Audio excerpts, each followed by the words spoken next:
This is 15. Thanks for joining us. I'm Luke Cuddy, and joining me is Dan Wade. Hi, Dan. Hello. Hi. How are you? I'm very good, thank you. What about yourself? Not bad. Just stepped off the plane back from Latvia. Just this second. You must be jet lagged. That's it. It's taken out of me. Eh, Apologies for us missing a week, but we're going to crack the whip now because now that I'm back off holiday. Crack the whip. Obviously on your mind after your romantic getaway. I guess we have to speak to Trin about giving me holiday 1 week into the third season. A bit quite generous of them, actually. Very generous. If anything, we should have just bit our tongue and just waited an extra week before starting the season. But then we might have had a lisp. So Thank you. Sorry, I was wondering if that was a shot across the barrel at me with my speech, and I hesitated for a second. I thought, I might go for him here. Okay, just a it wasn't. second. Yeah. So to make up for our missing of a week, and to make up for that we haven't actually watched Turning Red, it just didn't come on our radar, and Just we completely actually forgot. started recording this, and we thought we actually watched it. So we decided to make up for it. We're going to do Both our four both our films. hair has started turning red, but not our eyes.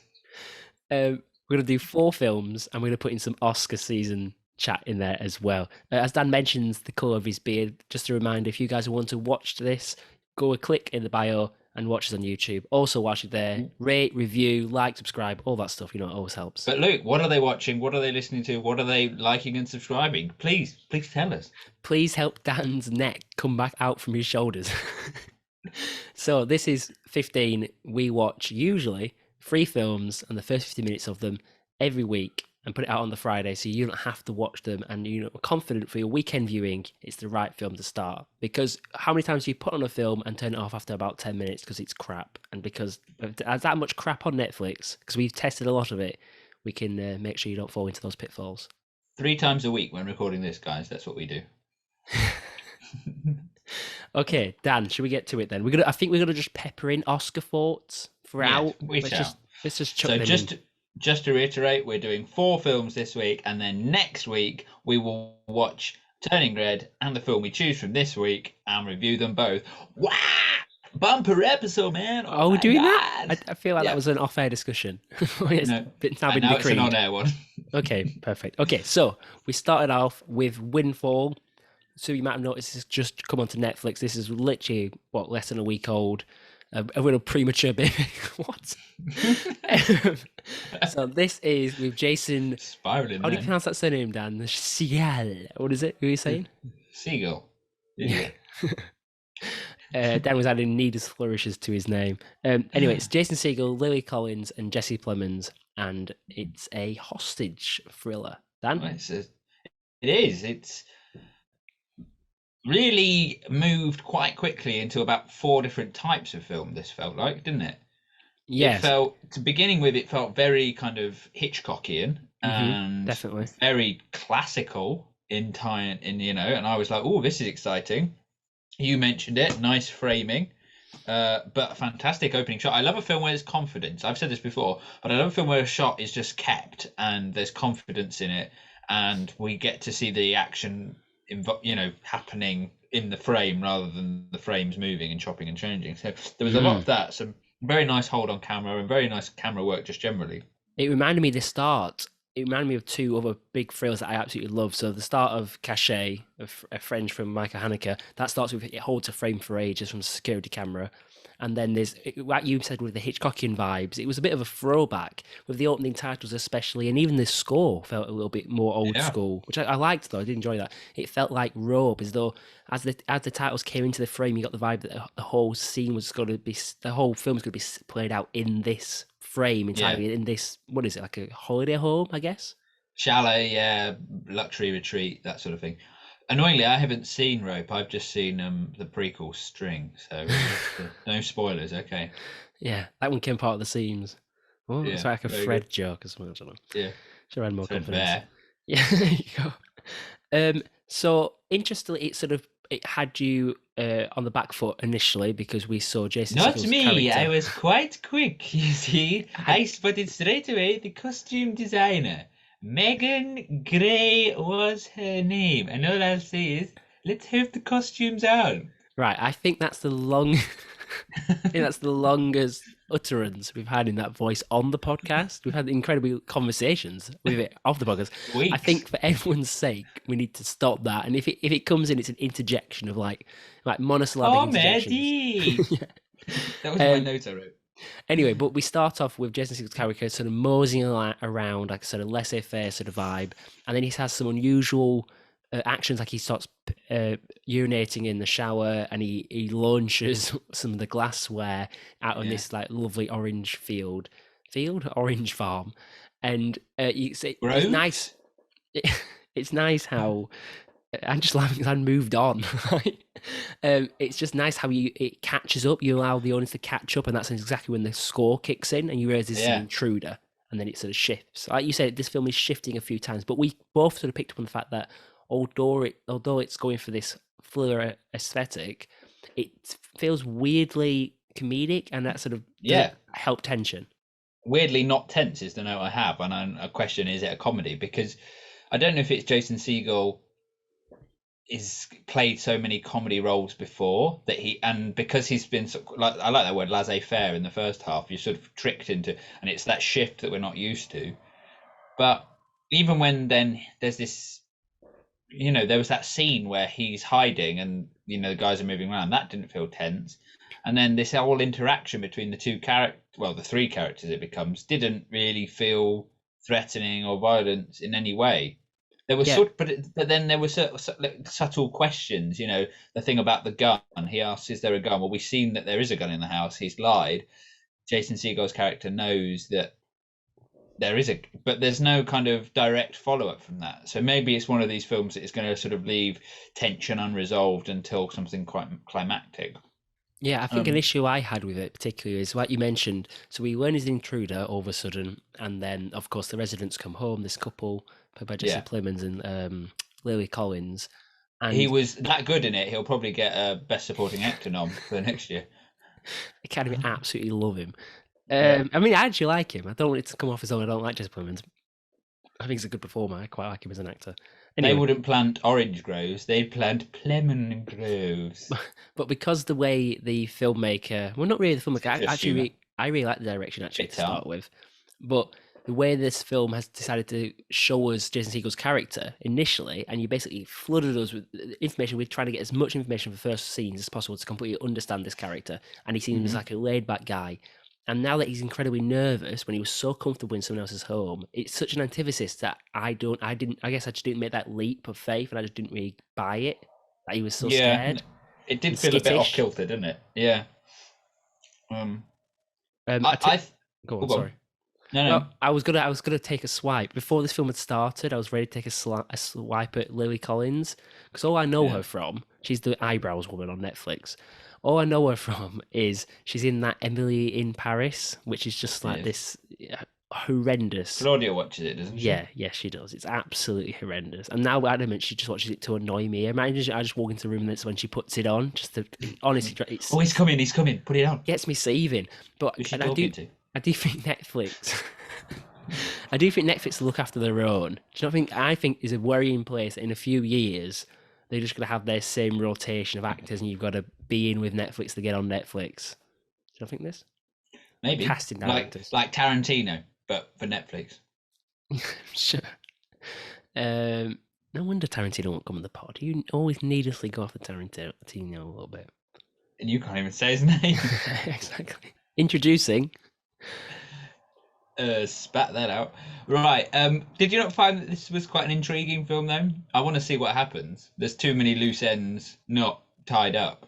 I found interesting the fact that, so basically Jason Segel's character is in another room, the Lily Collins finds him first, and then all of a sudden when you enter that room again, see it from Jesse Plemons' perspective, he's got her hostage, and I think there's something more to this, like as though she knows him. She looked in her bag and there was the pill, right? And so there must be days that are missing or something. Oh, right, okay. Pill, wasn't it? Yeah, no, but I think as in the pill, as in they'll have a sexual relationship, her and this intruder.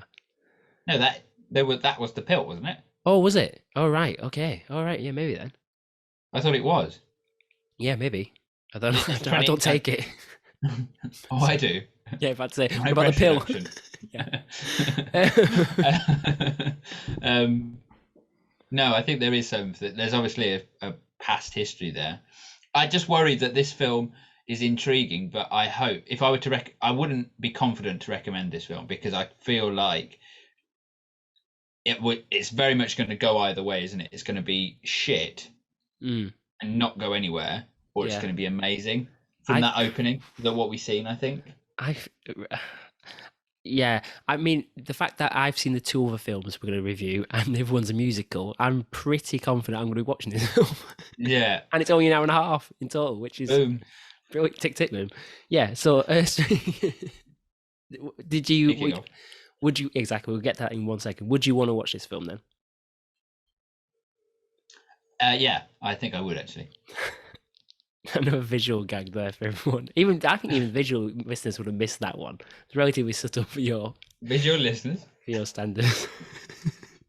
Okay, enough of that. We covered it enough. Let's move on to the second film we watched then, which is Tick Tick Shit. So Tick Tick Boom, which is a biopic about who?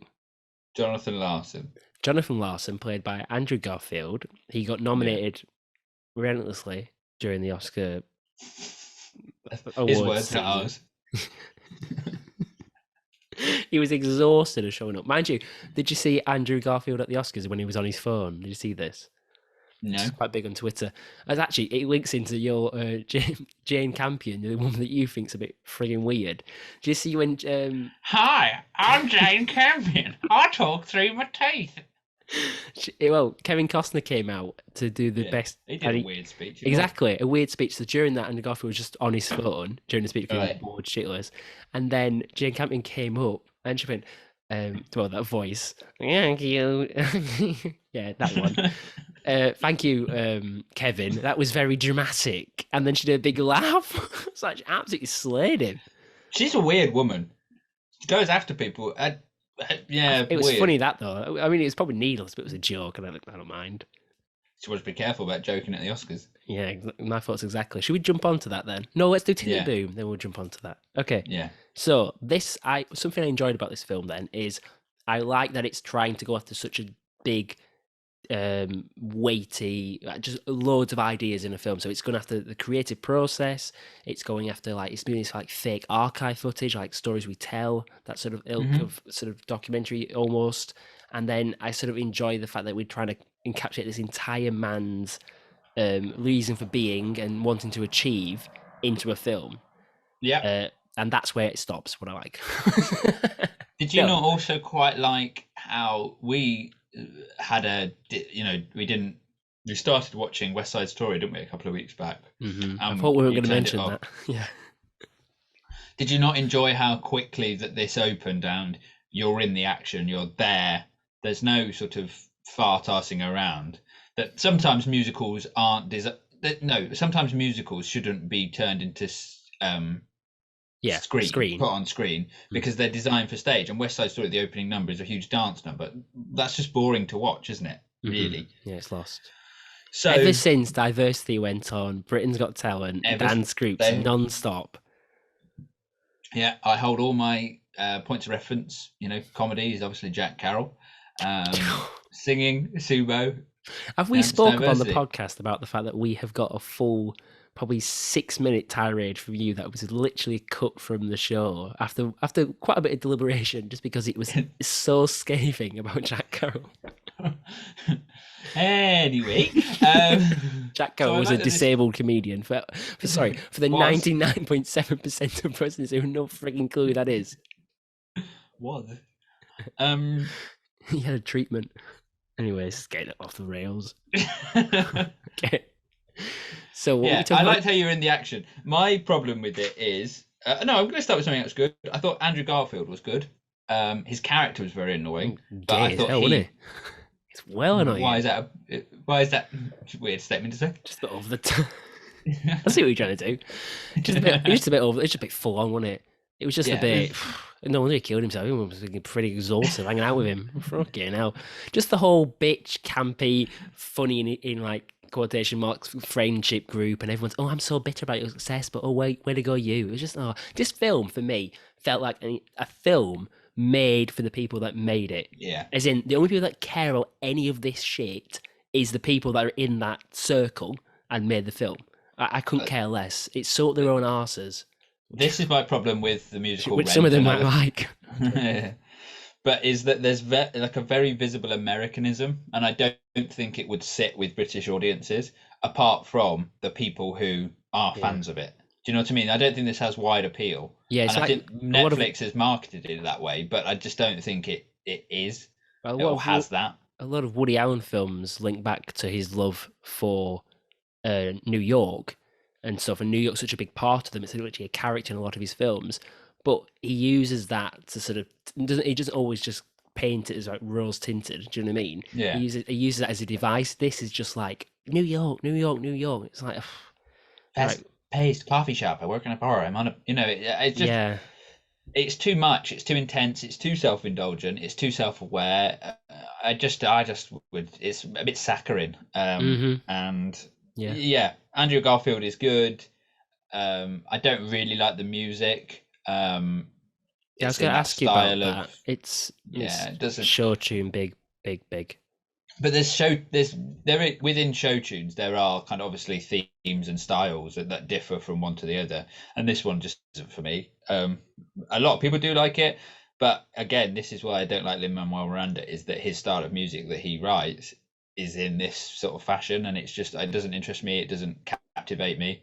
So I can understand why he's been offered was the director for this. Such a shame he didn't win. He wasn't nominated as best director, was he? Exactly. Oh, right, okay, yeah. He might have got a Golden Globe now, to be fair, for like musical. Sorry, you just throw me off. Right, I haven't watched this film because Dan. I mean, I haven't watched this film because why the fuck would I watch this film? But we haven't done it on the podcast because of Dan's hatred of Windmill Miranda. If it was on a scale, if they were both on seesaws, if someone helped Jack Carragher on a seesaw, and Miranda was at one side and Jack was at the other, which one would you want to like flip off? And then which one would you also like to tip off the seesaw? I don't know. Tough one, isn't it? Yeah, Benedict Cumberbatch has redeemed himself. He was a long time also in this spot. You don't like Cumberbatch? You're not a Cumberbatch? No, I've warmed to him after Power of the Dog, actually. McConaughey can still fuck off. Wahlberg's sort of on that ropes, actually. Right, come on. I'm fed up with Boom. Let's get to the Oscars. Let's get to this Will Smith slap. Sure. So we have. I think I might have even said this on the podcast, but I've definitely said it to you. No, I think we definitely said it on the podcast. We aren't fans of Will Smith. We're not. We think he's a friggin' egomaniac, right? Yes. We've been on record of saying this. The whole world has now seen it, Dan. Isn't it brilliant? Don't you just feel so vindicated? Right. Oh, yeah. Great. I love it. I mean, obviously, it was horrendous as well. Graham Norton episode. Ever since that, I've not liked him because he massive egomaniac. And you can tell. And Chris Rock made not a funny joke. It wasn't even, I'd describe it as, he didn't even write that joke down. That was just an off-the-cuff joke. Do you know what I mean? Just another chance to get a joke because he's a comedian and that's what he just feels the urge to do. And Chris Rock, I know he's not been as good in recent, but he's a very talented stand-up comedian. I like him. And the fact that he got on stage, Will Smith slapped him and then started screaming obscenities. Like if he'd just sat down, weirdly, he might have got away with it. Because I think some people, it's such a surreal experience. But the fact that he wasn't chucked out of the room is crazy. The fact that he was allowed to have a speech, a platform to make a 5-minute whatever speech is insane. But then you haven't seen the speech, and the speech itself is just so self-aggrandizing and so self-important and I'm a vessel for peace and love. You're like, dude, there's hypocrisy and then there's hypocrisy. My good friend Denzel's told me when you're at your highest, the devil moves in you. What about a bit of modesty? You've just won your award, dickhead. Do you know what I mean? If you're going to speak and be, just time and a place. I mean, I also the also fact I he also think laughed. He laughed anyway at the start of the joke. That's so weird. yeah. And also the fact I don't think he shouldn't have the award taken off him. I couldn't care less about No, that. I don't. But what he cares about and everything, I'd have just said, listen, Will, despite everything else in your entire life that you make about you, this isn't about you. This is an award for best documentary, and we're going to pay some respect to the nominees, and that's what we're going to do here. And he should have left. He should have left the venue. Yeah, sure, you give him the award. Maybe you mentioned the winner of this was Will Smith. We're not going to hand this award out today. He'll get it delivered in the post and Yeah, move on. That's how it should be handled. But he's that's dancing at the it. party, get jiggy with it, and all this stuff at the end.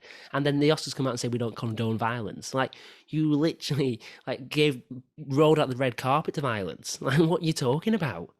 I think what's very interesting as well, if you look on Twitter and stuff like that, people with alopecia have condoned Will Smith, and they have said, yeah, the joke was insensitive, but we've been living with that for years. However insensitive it was, that was not the right way to behave about it. Mm. And I do also wonder because, and obviously this is pure speculation, but Oh, Chris go on. Rock and no, Chris Rock and Thingy, Will what's his Smith? wife? No, Oh, what's his wife? Jada. Jade Pinkett Smith have worked together, so there is a relationship there, and Mm. that changes massively in my mind because if you've worked on 3 Madagascar films, which are light-hearted, I imagine they were so fun to record and film. I, Hmm. there's going to be banter there, and I just feel like it's a bit of kind of. I saw a headline on it. I think it was in the Guardian, and it was like male chauvinism, and it's a bit of that. That Mm. she didn't need her husband to stand up and defend her. She can be as cutting and can take Chris Rock apart without the need of Will Smith to stand up and make a fool of himself and slap Chris Rock. Do you know what I mean? I It, think it the was thing that does make it interesting though is that someone pulled up. You mentioned on Twitter. I literally live on Twitter. Someone chucked up a video of him at the Oscars previously when he hosted it, and he went after Jada both Smith. I of them. think yeah, well, it was more to do with Will Smith and Jada Smith said they're not arriving, and he was like, "Fine, like who the hell is You, Jada you Smith?" weren't invited. Which is what I ask. I literally only know her from in David Blaine. I think they do a thing in the Smith family, which is oh my god. Imagine spending time with that family with Jaden as well as the son. Oh my god, freaking kill me now. But that Ready does make it Player One. that that does make it slightly more interesting. That he went back to the Or well After on Earth. that one and went after them. Yeah, I'd say I think it is. It's something else. It's not that one. But anyway. But yeah, mental, absolutely mental. Yeah, he should have been given a platform. I think that's the ultimate. He should have been asked to leave and said, "Well, Dan, we'll you know what? trust you We later." aren't going to give him a platform on this show. We are not going No, to do any more of his he's films. off our list of hosts. Yeah, exactly. You might do Hosts? one of his films. I'm about to say, what's that list? Should I get nervous? I mean, I should get nervous. You can easily replace me. But Will Smith, you're not invited on the show. You know what I mean? You can keep begging, you're not coming on until you give Yeah, the Oscar that was back. £1 million. Yes, pocket change. Okay, let's move on to episode 3. No, film 3. So this is Sub season 2. Freudian slip, episode 3. Get me there now. Okay, so this We're in is it. this is Boiling Point. So this is the sort of naff. real time in inverted commas film about working in a restaurant and the pressures of that, and it all kind of this guy is coming to boiling point on It this comes one to night. boiling point, exactly. Bit Yeah. on the nose. It gets a bit on the nose. It's all a bit on the nose, to be honest. So Is obviously it's yeah. So I'm gonna try not. I'm gonna let you jump in first because I've seen this film, and it's really Sure. hard to just watch the first 50 minutes. I know you've done it quite a few times. You've watched the films that you've already seen, but this is still so fresh for me. What did you think of the opening act? I thought it was really tense, and I enjoyed that. But I can't help but kind of be coloured by what you've said. So I wonder if it runs out of steam, pardon the pun, etc., etc. But I thought the opening was tense. Yeah, I put what a cunt the inspector is, and you can only kind of commend that performance because he is such an antagonist within the piece in that first 15 minutes, and he's been and gone, but he's so memorable, and he really sets the tone for the whole for the whole piece. And what I think is really interesting is as he goes through that kitchen, he has all these weird power dynamics. Well, not weird, very interesting power dynamics. There's a foreign girl who he's very patronizing towards. There's a guy who is clearly, more than competent, but because he's a bit of a lad and he's holding a knife, there's this whole going, all right, mate, chill out, that whole dynamic. Mm-hmm. There's a black guy that there's a weird dynamic. Then there's this motherly woman who Dan has to chuck that in there. No, but it's Can't help worth himself. pointing out. This whole, even that the woman who's the pastry chef, motherly, there's lots of different dynamics, and then he comes up against Stephen Graham, and that's very different again. And then we see Stephen Graham go through and deal with all those same power dynamics in a similar, dissimilar, very interesting way. And I thought that was really nice to see. And yeah, I mean, fair play to that inspector, because that was a fantastic performance. Oh, right. Okay. I thought. Yeah, that's interesting. I'm actually quite interested. So the big thing I struggle with this film is I really don't like the ensemble at all. And actually, to be honest, it's hard to say this from the first 15 minutes, but for the rest of the film, I genuinely think, pardon the pun, that Stephen Graham leaves a little bit on the table here. I just get the vibe he wasn't fully committed. It felt like he was in a bit second gear, which sounds weird to say because it's such a full throttle performance, but it's sort of not. You wondering because everyone tells you this guy's an incredible actor, and I think he's a good actor, don't get me wrong. But I just, every time I was watching, I was thinking, if we had an insane, top-notch actor here, I would have a different experience with this film.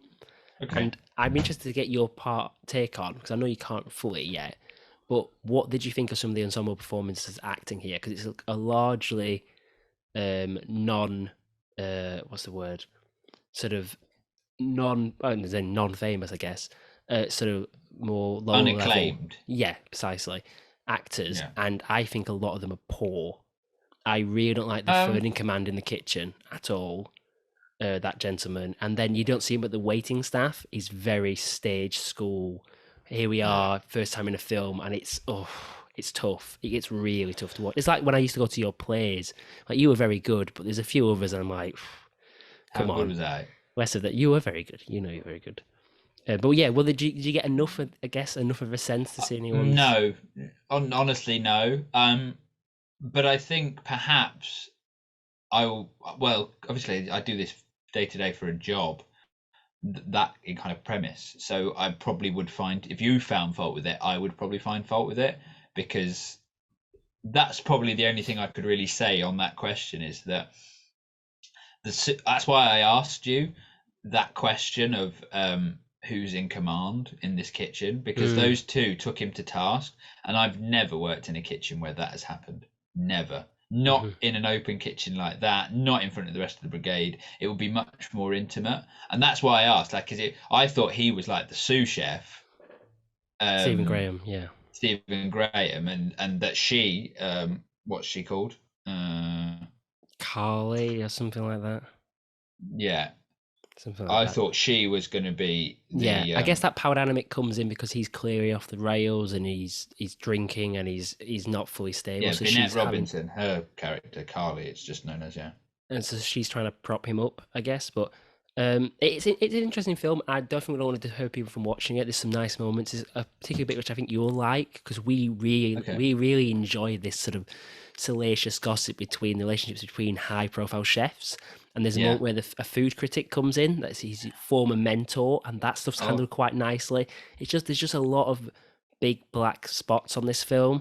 The maitre d', her performance, no, bad. Is that the one we saw briefly at the end? And she has a big one, and a big performance, and just I think that's like 4 times already. What am I doing? Then to a horrendous 60s Blackpool comic.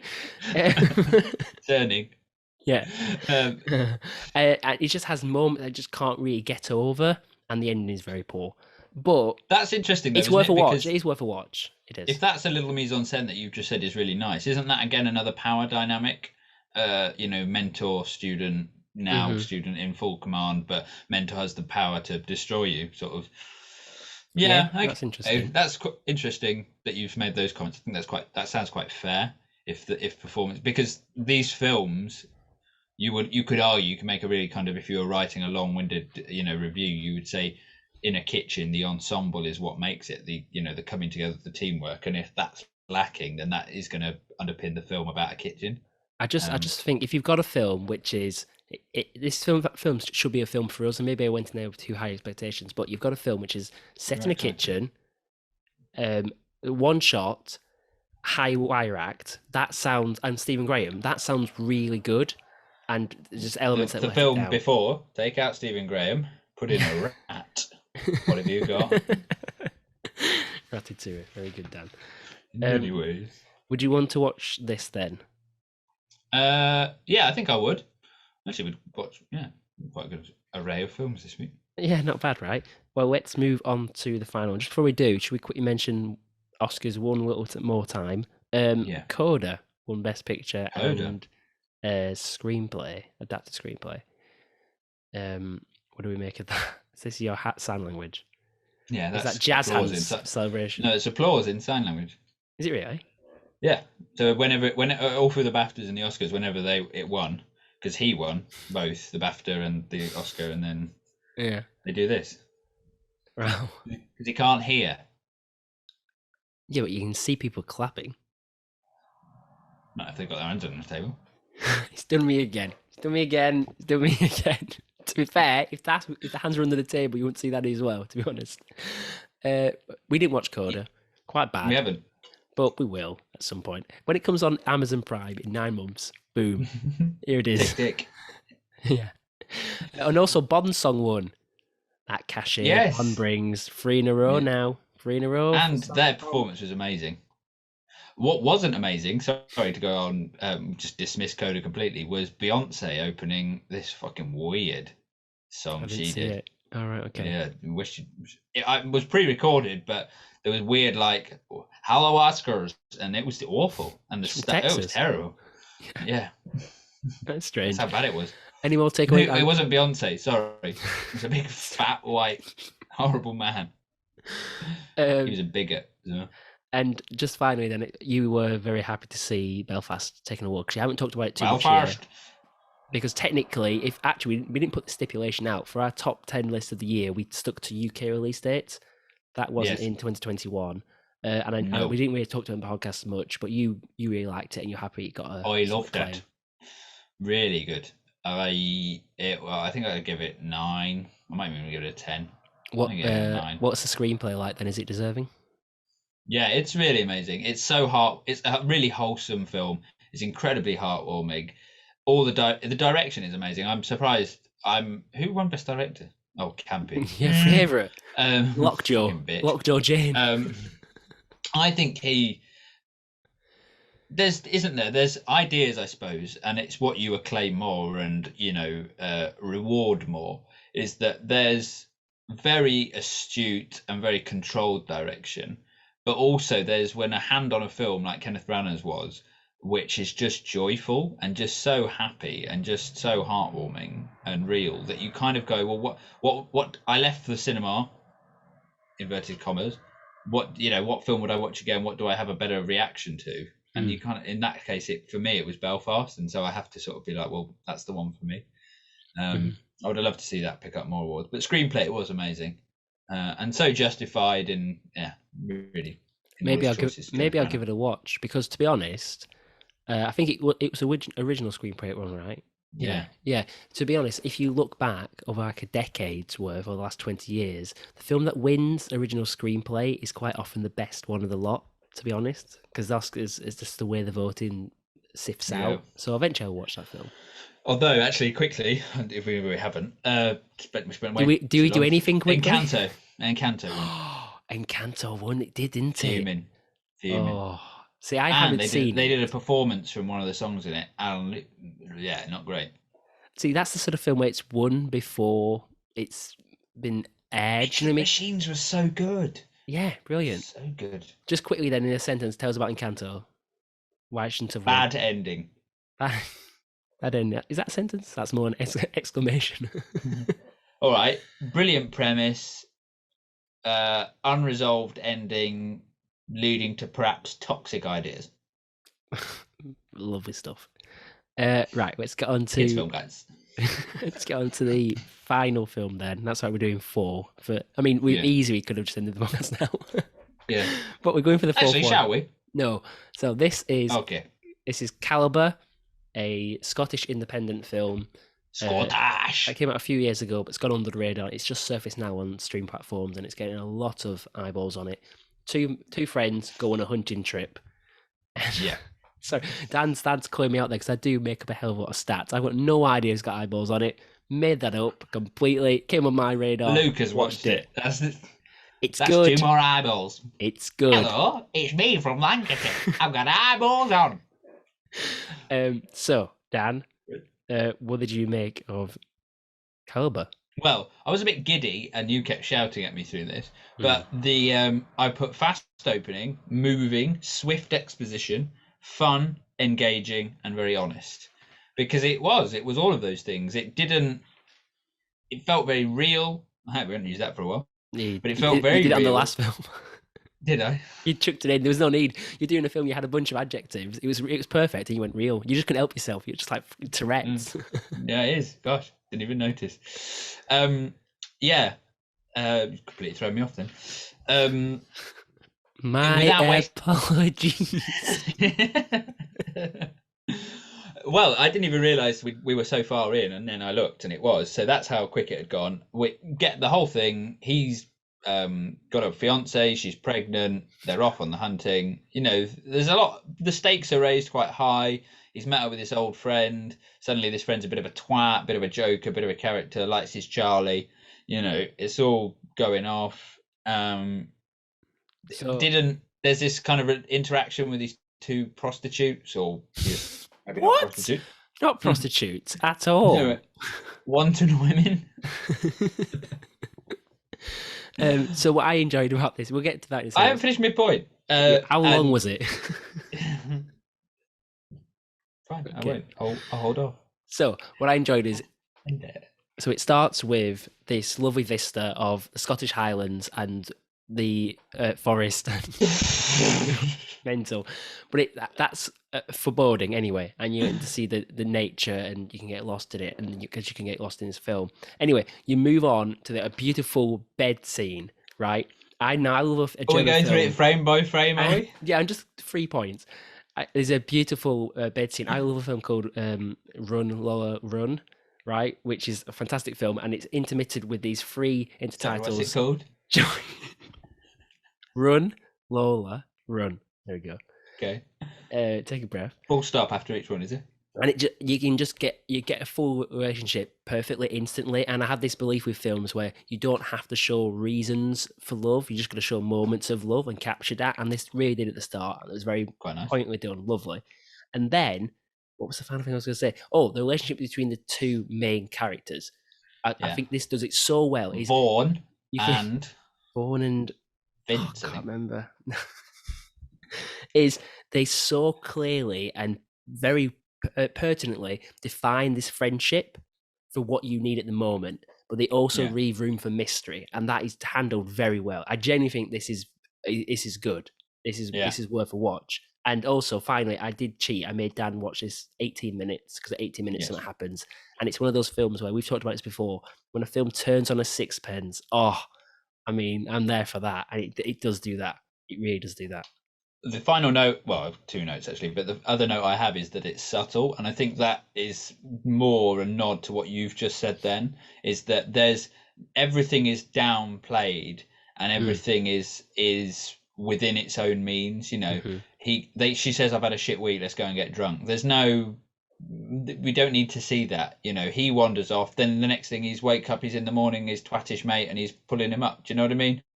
You're right that friendship is defined.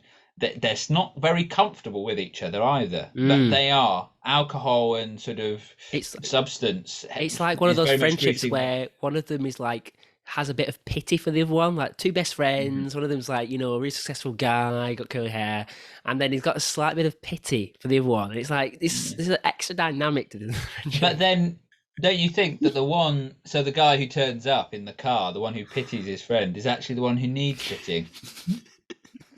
So, also, I wanted to talk about you, because Dan, you're a publican, obviously, because you are. What did you think about the pub scenes? I thought they were really well handled as well. They captured every aspect of a Friday night, including the prostitutes, apparently. There wasn't enough benches, though, was there, Luke? You remember those Friday nights? So I think also Jack Lowden's in this film, who I thought Dan knew from fighting with my family, but I remember the first season this used to be brutal, and one of us could watch one good film, which had to watch a shit film. Dan watching Dirty Grandpa again and again because I steal the good ones. And Jack Lowden's in this, and he's very, very good. It's acted Is very he the well. ginger one? Yeah, so he's the fair-haired one of the two of them, and also Oh, him. what I enjoy with Sorry, not ginger then. what I enjoy, well, sort of, yeah, Strawberry Blondish. And what I enjoy about independent films is the production might be long, but it's the passion that drives them, keeps them going. And it just does feel like a passion project. And we're a sucker for a Scottish accent, aren't we? Yeah, we are. A Scottish accent, mister. My final note was for the final 18th minute, tick, tick, boom. Yeah, very good. And if I was just to a sneak peek of this film a little bit more to get you enticed, it's genuinely the most scared I've been watching a film in a while. This bit where it's turning the knife, and it's like I've not felt this tension in so long in any aspect of my life. Quality product. Dead to the world. Anyway, but let's not swear that, because are we gonna? I was about to say, should I watch Windfall? You watch Calibre, and we also watch Turning Red. Tick, tick. Right. That's right. No, we've got only 4 films fair. here. It's only fair that we watch Windfall, isn't it? Why is that fair? Because you've seen 2. Oh, you no. Don't watch Tick Tick Boom. So we'll review Windfall, because as much as Calibre and Boiling Point for me, are very kind of tense in their own way and are leading on to potentially good things, I think Windfall is the most intriguing, and I think we both feel like that we want to see what happens in this film. So let's call it quits on Windfall, yeah? More than happy with me to watch Windfall. Perfect. We'll be back next week, and we might also do Turning Red. We will also do Turning Red. Off air, I'm going to make a play to get that one cancelled. Kibosh. Thank you very much for listening. We'll be back next week. Then we'll review Windfall in full. Yes. And of course, if you enjoyed it, please give us a rating review. Obviously, if you don't want to give us 5 stars, then fuck off. We don't want to hear from you. Totally unnecessary. But yeah. It's the one aspect of Will Smith's slap that Keep I agree that with. out your fucking mouth. Finally agree with Will Smith. Let's get rid of free speech there in that regard in podcast reviews. Dan, have a lovely day. Luke, have a lovely night. Just quickly before we go, Dan, preparations for his musical, his performance. I think we should probably say, if anyone wants to get tickets, where can they see you? Go on, give that a little bit of a Corby Cube, which is in Northamptonshire, 13th to the 16th of April, 7:30 showtimes. And the show is Fiddler on the Roof. And for very those that pertinent with the current crises in Middle Eastern Europe. And for those that know it, the character you play, the Tale of Mortal Camzoil. And I shall be there. If you want to come and see it with me, I'll be there on the Friday, whatever the date is. Whatever the date is, you mean? Good Friday. 15th. And Dan, it will be a bloody good Friday watching you on that stage. Oh, it will. Crack-a-lacking. Okay, everyone. We'll see you next week. Good night. Bye-bye.